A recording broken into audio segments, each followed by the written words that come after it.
There are a group of people, there are two groups really. There's one group of people that strike me as kind of poetic and I find them interesting.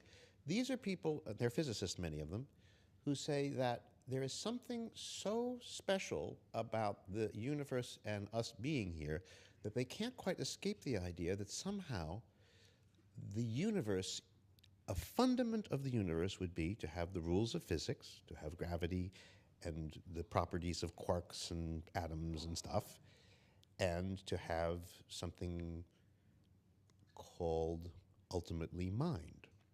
That mind is somehow written into the code of the universe. Maybe because mind as in intelligence. So that when you have a universe, what you are inevitably going to get is something that can appreciate the thing that it is in. And this is called the anthropic principle, broadly speaking.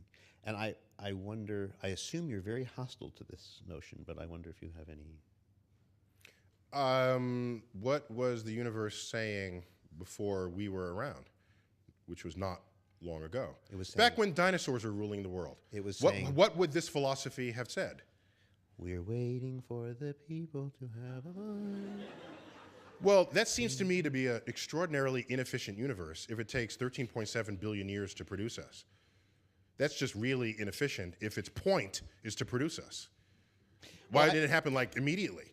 After the 200 million years of the big pop, there we are, appreciating the formation of the solar system. No, let's have 3.5 billion years of single-celled life first, okay?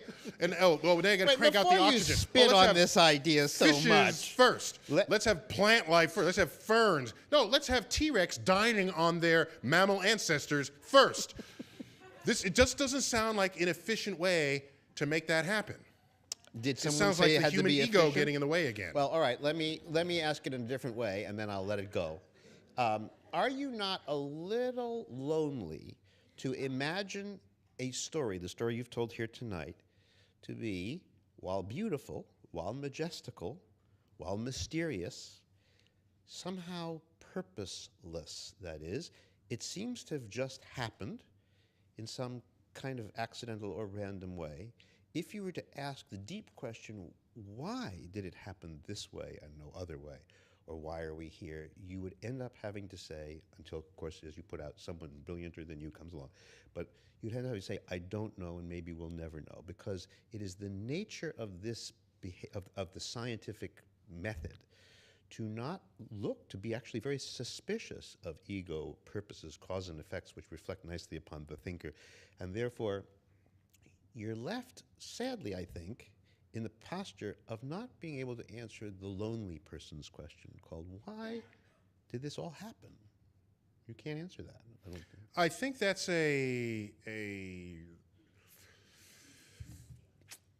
you've constructed it in a way that makes it sound like a lonely question. Yeah.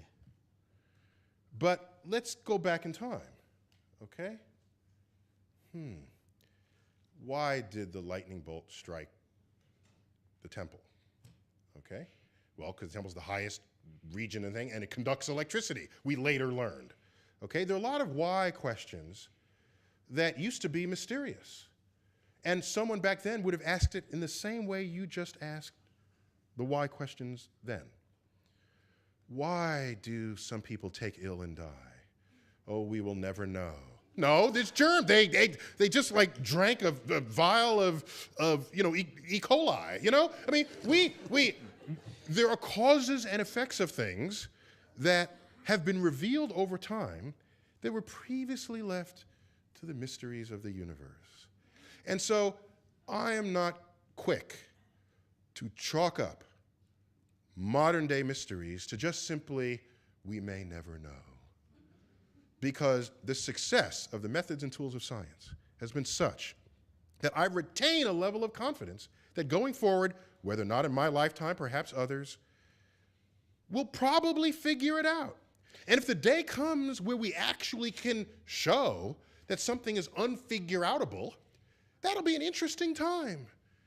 But I'm not going to believe that I'm living in that time now because people have made that mistake for millennia before us. But what you will figure out, I think, is how. you'll say, somebody. Oh, see, now you're converting the why to a how. Yeah. No, the person says, why is it that we die? We know how we die because after we figure it out, it's no longer a why, it's a how. Okay? Because now we know how it is, and you're denying the word why from that answer now. And that's not fair. Just because we figured it out, you can still call it a why. Why did we die? Because the cell gave up the ghost. They did this, or you got infected with a bacterium.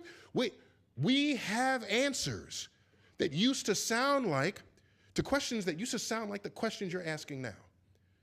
So now, why don't you, in front of this witness audience here, come up with some why questions? And we'll wait 1,000 years and see if they're solved. And we'll come back and we'll find out who's right.